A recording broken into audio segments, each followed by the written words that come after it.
Well, it turns out that this Angry Bee, this 1320, is a pretty rare car.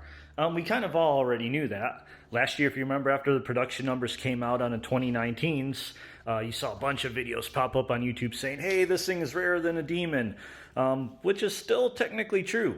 Does that mean anything? Well, we'll talk about that later on.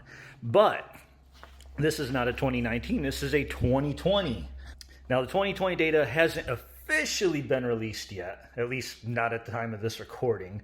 But there is one person out there who, I don't know if they work at FCA or have some contacts, but they have access to the production data. And it just so happens he just finished up getting the 2020 data on the Dodge Challengers. Now, this guy, he's actually been doing this for years, and they've always been legit. They've been dead on with what FCA has released pretty much every time.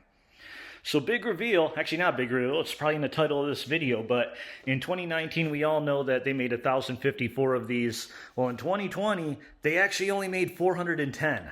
That's right, 410 between the US and Canada. But now let's add those numbers together. Between 2019 and 2020 there are 1,464 1320s out there. That's still less than half of how many demons they made.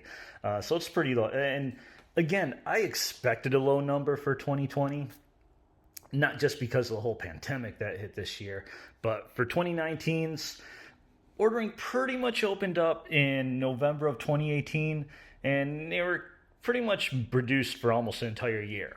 2020s, however, weren't available to order right away. FCA didn't even confirm that they were making them until, late 2019? That's about when I was ready to get mine, but I couldn't because they didn't have them available for ordering yet. But as soon as they did, which happened to be February 20th, I went in right away, placed my order. And then March came. What happened in March? Well, pretty sure we all know exactly what happened because we're still in the middle of it. And that is the pandemic hit. And the plant shut down. So for 2 months, no production was happening. They didn't even restart production till May, and I didn't even get my car till June 22nd of this year. And again, I'm pretty sure I have one of the very first 1320s for 2020 out there. I went and ordered it as soon as ordering was opened up. I took delivery, but I think there might be one car that somehow made it through production before mine, but that's it. And then I think they stopped taking orders, late August, early September. So essentially, they only built a 2020 1320 for half a year. I mean, really half the time that they did 2019s. And let's be honest, FCA didn't exactly advertise or really boast about the 1320 that much. I mean, heck, when the Superstock came out, they claimed it was the only factory car with a drag radial. And hello, the 1320 has drag radials too, so not sure what that was all about. In fact, here are the stock drag radials still on my car. So the Superstock is not the only car with a drag radial. In fact, still isn't, because they're still making 1320s for 2021. Earlier I mentioned the guy that gets the production numbers. He actually, for $25, gives you a configuration tree that tells you, based on your configuration, how rare your car is. And it turns out I'm a one of one. Again, what does that really mean? We'll talk about that later. So let's take a look at the sheet. And here it is.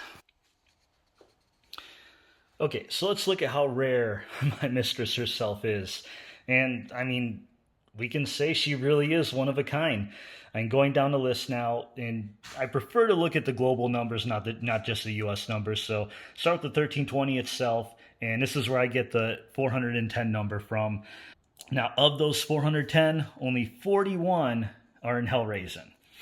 One of which, by the way, was totaled this past summer. So now, of those 41... 11 of them had a sunroof, and 30 don't. Mine does not have a sunroof, so that takes mine down to 30. Then out of those 30, only 10 of them have hood pins, which, there are my hood pins. That is actually one of the only options I got in on this car. Now after that, we go to the spoiler, and as you can see, I just have the standard everyday old Scat Pack spoiler. It's not the SRT performance one, which kind of comes down around here and stuff. So for the SRT performance spoiler, Out of the 10 Hellraisin hood pin cars, 7 of them got the SRT performance spoiler. I did not. And that instantly drops me down to 1 of 3 cars.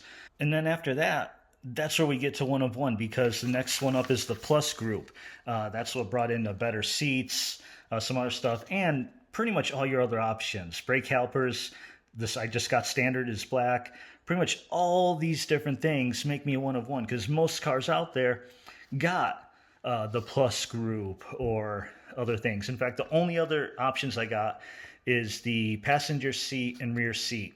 It says not ordered, but those come standard. But as you can see, I do have 1 passenger seat, and the lighting sucks, but there's a back seat back there. So basically, sum it up, there is only one 2020 Hellraisin 1320 with no options other than hood pins and putting the passenger rear seat back in. Now, I do want to say, though, if you are a person that did not get the rear and passenger seats, that's where you really get a rare car. So if we look at here, passenger and rear seat delete, a bunch of people did get a rear seat delete, but passenger seat delete, if you look at the percentages right here, it says that 99.3%, and this is a global percentage, 99.3% of all cars got the passenger seat, so they did not get the delete. That means only 0.7%, which if my math is correct, that means there were only 3 1320s this year that opted for no passenger seat or rear seat. That's going to be a rare configuration. All right, so what does this all mean? Well, in my opinion, nothing. Zilch, zitch, zero, nada, nothing at all. I mean, this whole thing with people getting like, oh, my car is 1 of something, it's all the fault of collector car auctions and honestly just the collectible industry overall. I mean, you watch Barrett Jackson, Meek, you'll always see them talking about how rare cars are. That's why, like, my dream car, 1971 Plymouth Hemi Cuda convertible, is so expensive and sold for what, I think like $3 million, because there were only like 11 of them made in the entire world. But this is 2020. It ain't 1971. These Challengers are mass produced. I mean, there's like hundreds of thousands of these things in all sorts of configurations, and they all have the same stuff, just it's a mix and match of parts. I mean, this hood, Hellcats had them for a long time. Now all the Scat Packs have them. The 392 is in like thousands and thousands and thousands of Scat Packs. The suspension on here, okay, it's unique to this, but it's not unique to Challengers because the Demon had the same suspension. And then there's the fact that there's not really much difference between the years. Like, I brought up a 71 CUDA. When you see a 71 CUDA, you know it's a 71 CUDA. Same thing, you see a 70 CUDA, you know it's a 70 CUDA. Whereas this car, it's a 2020, you put it up next to a 2019 1320, you'll never tell the difference. I mean, outside of the color, because 2020 is the first year they offered Hellraisin, but if this were, say, a black 1320, triple nickel, white knuckle, you would not be able to tell a difference whatsoever, whether it's a 19 or 20. And this is kind of the same deal with all collectibles. I mean, comic books, trading cards, anything that's a collectible, it's the same thing. I mean, people saw how much old things sell for, old cars, old comic books, first Superman, $1 million, old trading cards. They see what all this stuff sells for and they think, man, if I only held on to this stuff when I was a kid, I'd be able to sell that right now and make bank.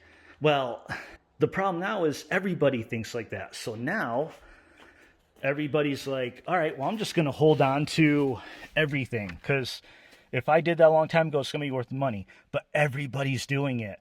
The reason things become collectible is because of how rare they are. And we mean truly rare, not rare out of the thousands. We're talking about rare out of the single double digits. That's what makes things valuable.